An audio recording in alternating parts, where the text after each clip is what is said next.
開舊。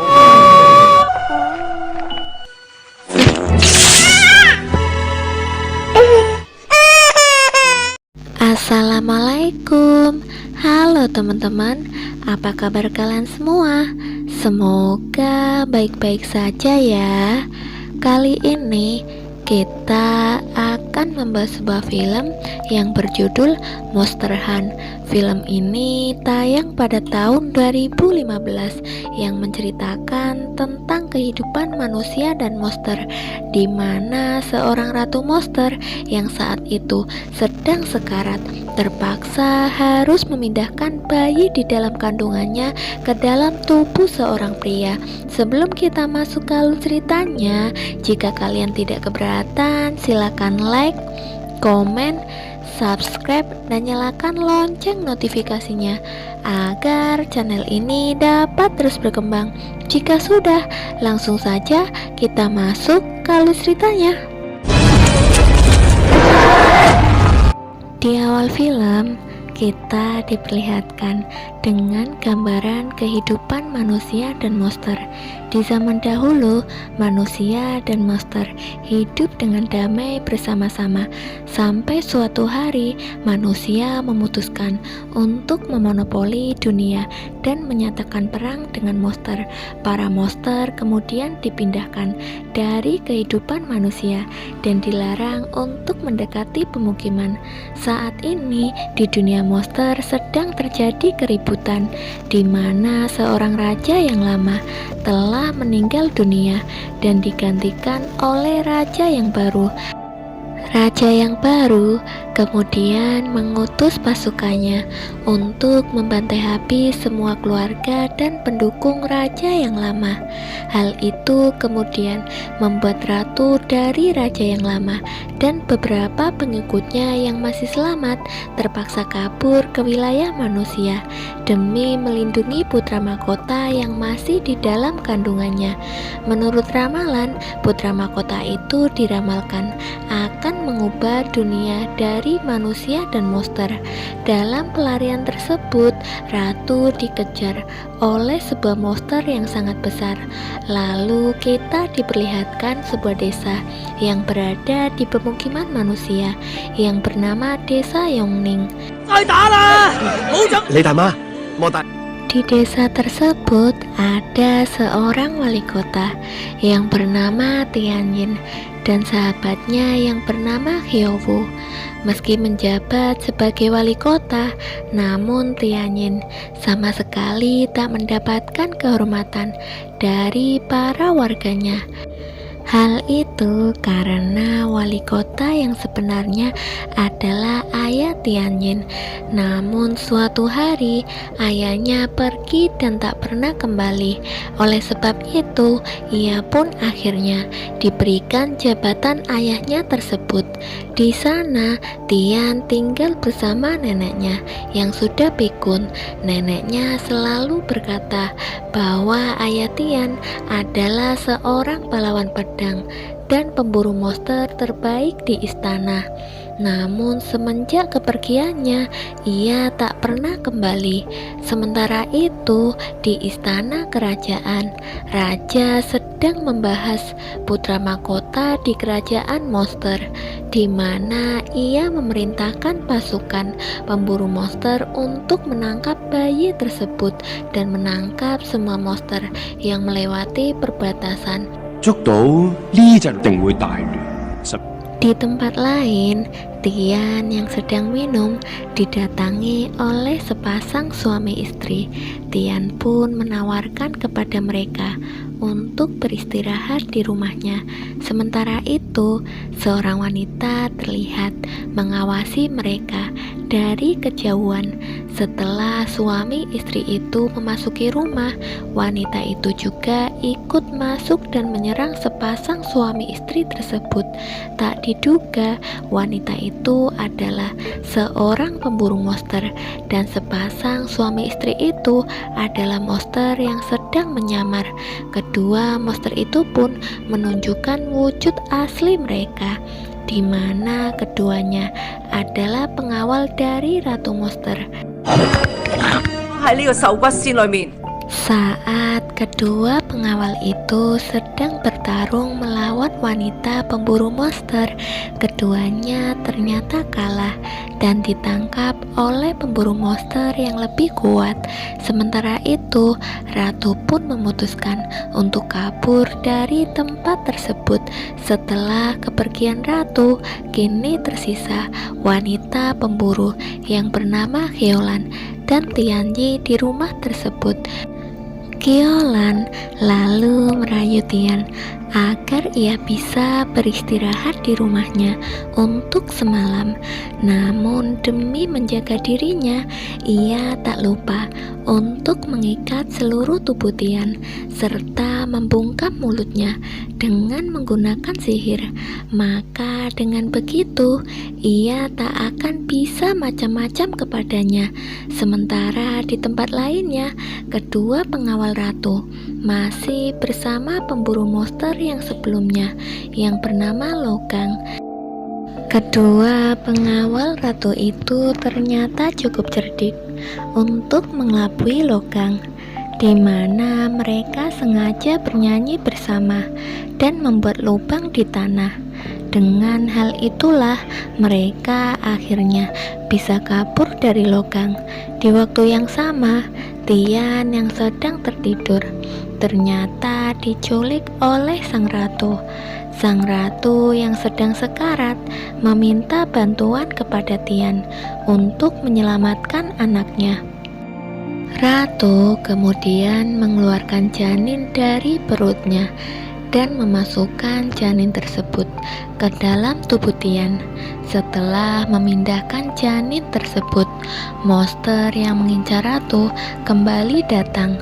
Sang ratu pun berusaha melawan monster tersebut demi melindungi Tian.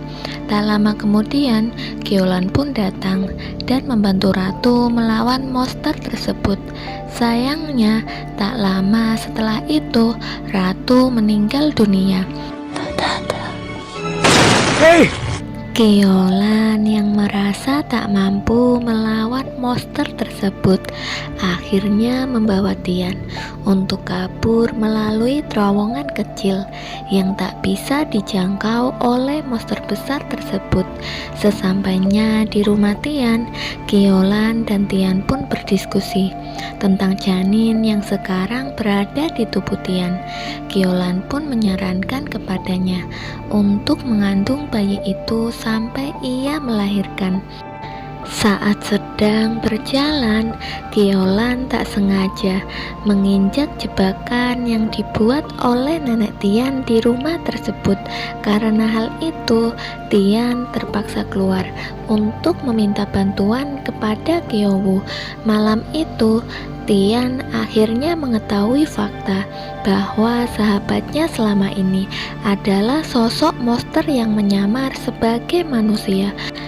Tak hanya Hyowu, namun semua warga di desa itu juga ternyata adalah monster. Malam itu, raja datang ke desa tersebut dan menangkap semua warga di sana. Setelah itu, raja pun membakar habis desa tersebut sampai tak tersisa sedikit pun. Kini tersisa Tian dan Hyolan di desa tersebut. Keduanya pun memutuskan untuk pergi dan mencari tempat tinggal yang lebih aman. Di tengah perjalanan, mereka berhenti untuk makan. Saat itu, mereka bertemu kembali dengan Logang yang ternyata mengincar bayi di dalam tubuh Tian. Saat mereka akan kabur, mereka kembali dihadang oleh monster besar. Logang dan Hyolan akhirnya terpaksa harus bertarung melawan monster tersebut untuk melindungi Tian dan bayi berharga itu. Keduanya pun bekerja sama untuk menghadang monster tersebut. Namun saat Logang sedang sibuk menahan monster itu, Hyolan dan Tian malah kabur meninggalkannya sendiri.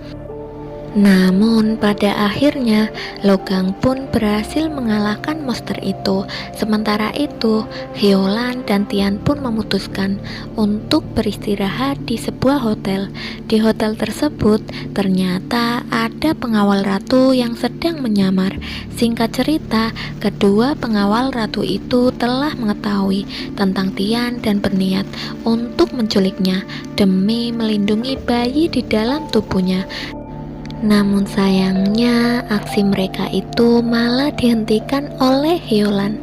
Saat itu pula Tian tiba-tiba merasakan sakit pada perutnya dan akhirnya melahirkan di sana.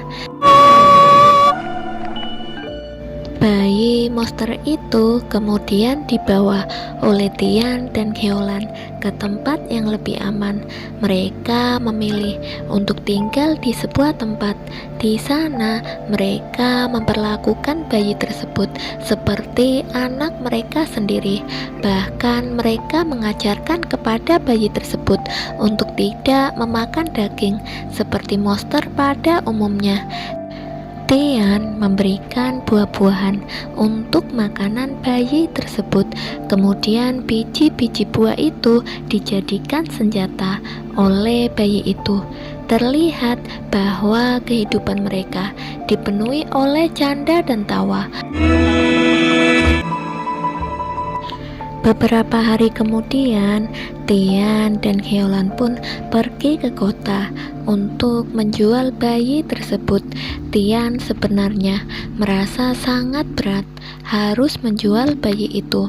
Namun apa daya, ia juga merasa tak sanggup harus melindunginya lagi. Baru sebentar dijual, keduanya pun merasa menyesal dan kembali ke tempat penjualan. 我哋隻腰喺邊？ 小妖喺邊度？ Namun sayangnya mereka telah terlambat. Bayi itu telah dibawa ke istana untuk menjadi santapan raja dan tamu undangannya. Di dalam istana ternyata tak hanya bayi saja, namun juga ada banyak monster yang dikurung dan siap untuk disantap. Satu monster telah diiris-iris dan dijadikan hidangan untuk para tamu.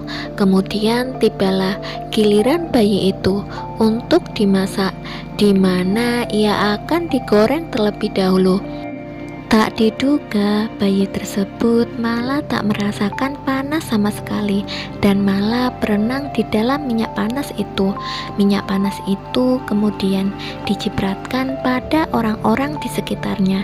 Sementara itu di antara para tamu undangan raja, ternyata kedua pengawal ratu juga menyusup dan bergabung dengan tamu lainnya. Selain itu, Hyolan dan Tian juga berhasil masuk ke dalam istana. Di dalam istana, sang raja dan tamu undangan berkumpul di meja makan.